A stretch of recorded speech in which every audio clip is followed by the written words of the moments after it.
একটি পুরনো বাড়িতে ঘরের এক কোণে থাকত এক ছোট্ট ইঁদুর। ইঁদুরটা ছিল খুব পরিশ্রমী আর বুদ্ধিমান। প্রতিদিন রাত হলে সে চুপি চুপি বেরিয়ে এসে রান্নাঘর থেকে বাসি পাউরুটি, বিস্কিট বা চিজের টুকরো কুড়িয়ে নিজের গর্তে জমিয়ে রাখত। কিন্তু সেই বাড়িতেই থাকত এক চালাক ও ক্ষুধার্ত বিড়াল। বিড়ালটার নাম ছিল মিনি।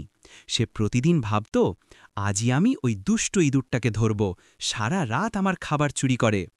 একদিন রাতে মিনি ইঁদুরের গর্তের পাশে বসে রইল।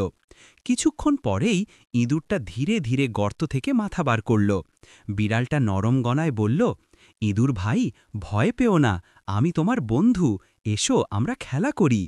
ইঁদুর হেসে বলল, বন্ধু, তুমি তো বিড়াল, তোমার নখ আর দাঁত দেখেই বোঝা যায় তুমি খেলতে নয়, খেতে চাও। বিড়ালটা ভান করে কাঁদতে লাগল, ওহ, তুমি আমাকে ভুল বুঝছ, আমি তো এখন নিরামিষ খাই, ইঁদুর খাই না। ইঁদুর একটু ভেবে বলল, তাহলে ভালো, তুমি যদি সত্যি নিরামিষ খাও তাহলে একটু চিজ খাও না কেন? বিড়াল রাজি হল।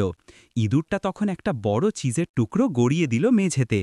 বিড়ালটার সঙ্গে সঙ্গে চিজ ধরতে ঝাঁপিয়ে পড়ল, কিন্তু চিজটার নিচে একটা খালি ঝুড়ি ছিল। বিড়ালটা এত জোরে ঝাঁপ দিল যে সে নিজেই ঝুড়ির ভেতম পড়ে গেল। ইঁদুর হেসে বলল, দেখলে মিনি, অন্যকে ফাঁদে ফেলতে গেলে নিজেই ফাঁদে পড়তে হয়। বিড়াল তখন রেগে গিয়ে ঝুড়ি থেকে বের হতে চেষ্টা করল, কিন্তু ইঁদুরটা ততক্ষণে তার বন্ধুদের নিয়ে এসে হাসতে হাসতে বলল, চলো ভাইরা, আজ বিড়াল ধরার দিন। শেষমেশ বাড়ির মালিক এসে ঝুড়ি খুলে বিড়ালকে বাইরে বের করল। বিড়াল লজ্জায় মাথা নিচু করে চলে গেল এবং মনে মনে বলল, আজ থেকে আমি আর ইঁদুরকে ধরার চেষ্টা করব না, আমি আমার দুধ ভাত নিয়েই খুশি থাকব। ইঁদুরও খুশি হয়ে নিজের গর্তে ফিরে গেল। সেদিন থেকে দুজনেই একে অপরকে এড়িয়ে চলল।